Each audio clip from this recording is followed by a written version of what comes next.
Good evening, ladies and gentlemen. This is lead forecaster as well as director for the Tennessee Weather Task Force, bringing you a winter storm impact briefing. Current time is March 2nd, 2015. Current time is 4:31 p.m. This briefing is for March 4th, 2015. We're going to go through what we kind of expect. There's still a lot of uncertainty with this particular storm, but I can tell you this. This is going to be a powerful and this is going to be a potent storm low pressure system as it continues to move through the area. Now, let's get right into it. As we take a look at the United States as a whole and look at the watches and warnings, you can see an abundant supply of winter weather advisories issued from the Milwaukee area all the way over to New England area. The whole state of Michigan is covered with a winter weather advisory. These oranges that you're seeing right here are actually blizzard warnings. This is for a storm system that will be tracking down to the south that will kind of combine with the storm system that's going to be impacting us. For our area, these blue shaded areas for much of Arkansas, parts of Mississippi, much of Tennessee, and much of Kentucky are actually winter storm watches. And this will actually, for our area, go in effect Wednesday through Thursday. We expect that likely to be upgraded to a winter storm warning as we progress into the earlier part of the week before we get to this actual storm. As we take a look at the local area, like I had said, a winter storm watch is in effect for all the Middle Tennessee counties, from Stewart County to Marshall County to Wilson County to Putnam County. The whole Middle Tennessee area is covered with that winter storm watch. But it doesn't stop there. There's also a flood watch that is in effect as well. This flood watch is for 1 to 3 inches of rain in the watch area. The soil is already saturated from previous winter storms that we've had, plus the rain showers that we've had over the last couple of days. We want you to monitor the latest forecast and stay aware of the possible warnings that may be issued for this. What we do know about the winter storm that will be impacting us, we will see a transition from rain to freezing rain to sleet, then to all snow, which is good because this is completely opposite from the last storm we had. We started with rain, we went to freezing rain, we went to sleet, then we went back to rain, which just continued to pile the water up on already frozen over roads, which continued to cause problems. We do expect travel problems will last through Friday evening. Accumulations of 3 to 6 inches is possible of sleet and snow for the Middle Tennessee area. That's what the National Weather Service is calling for. I'm not really comfortable with the models just yet to issue a forecast, but based on current models, I will say the National Weather Service is right on top of that. We could see some more accumulation, higher amounts in local areas. We could see less, and we'll go into that when we get to the models. We do expect temps to remain below freezing through the midday Friday, which is just going to add to the problems. As we take a look at the Euro model, this is valid at 12Z. This is not updated at 6 yet.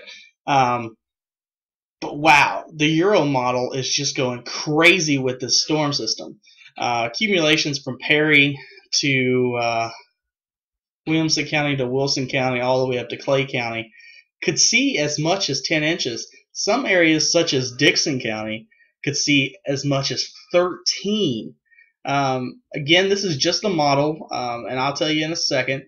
The further north west you go into Stewart County, Montgomery County, they could see as much as 16 inches. Now, with it being a winter storm, during the winter, the European model is more reliable than other models when it comes to forecasting.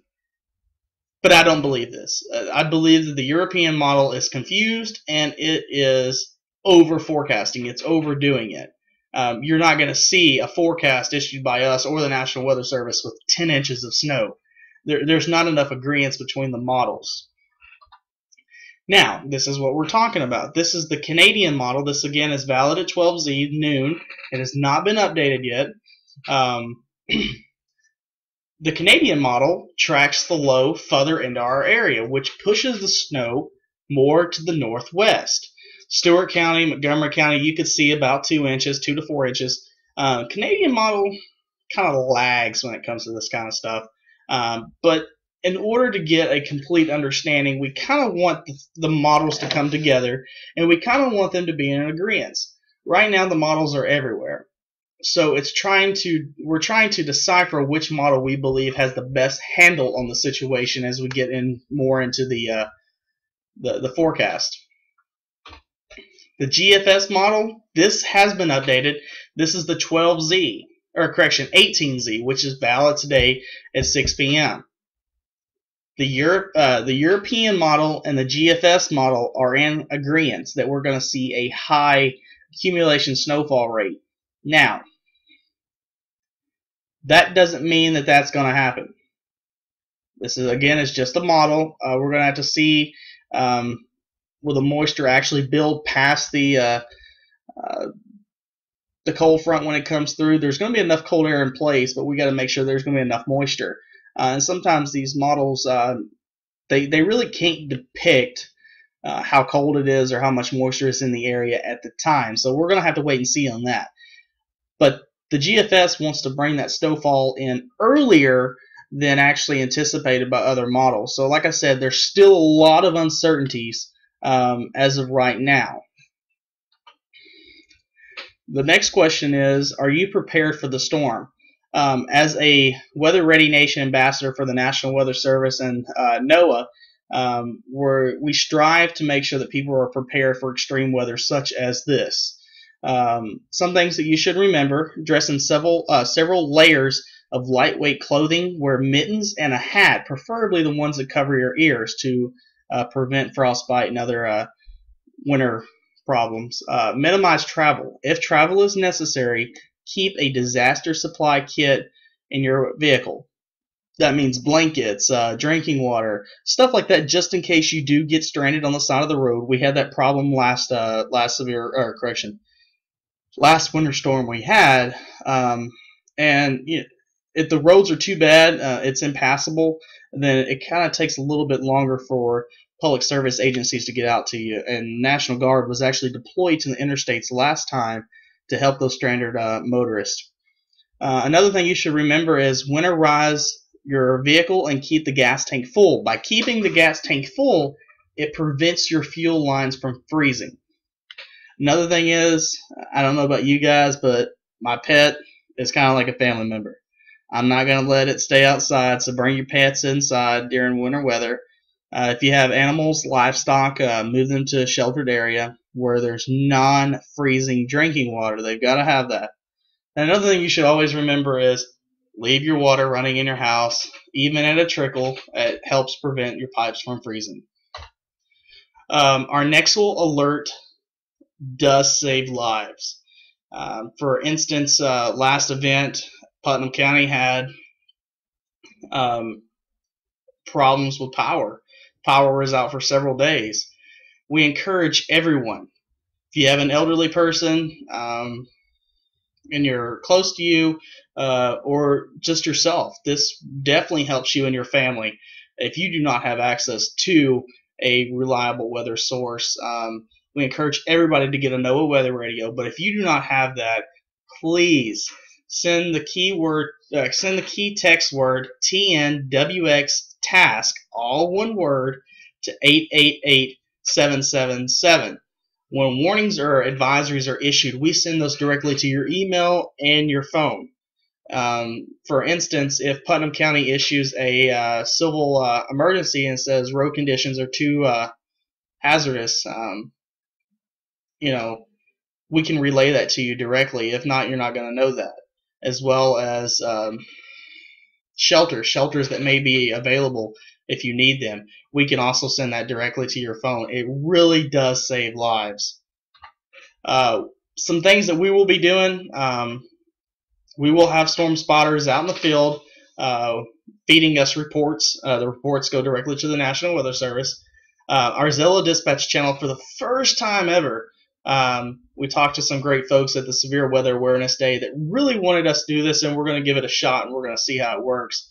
Our dispatch channel on Zello, the app, you can download it to your PC, your phone, your tablet. Just download it. At our channel, which is TNWX Dispatch. You will hear live reports and live communication from the dispatch as well as the spotters in the field. We will put that information into a dispatch log, and you will also be able to view that. Our storm spotters will be out assessing damage throughout the event, and we can kind of tell you the problem areas and what to expect over the next couple of days. We're going to do our best to post pictures as well as videos from throughout the Middle Tennessee area so you can see what it's like in other areas. And this is one way we stay ahead of other organizations out there. We will provide you life-saving weather information via Nexel, via Zello. We're going to do the best we can to bring you that information to protect yourself and your family. Our next multimedia weather briefing is scheduled for tomorrow at 10 a.m. We will post the link to the page. If you have information regarding this event, curious about being a storm spotter, please, I encourage you. We love hearing from you guys. Email me. My email is right there, and I will do everything I possibly can to point you in the right direction and get you the information that you need. With that, we thank you for watching our video. We hope you stay safe. And again, if there is anything we can do, please let us know. We'll see you tomorrow at 10 a.m.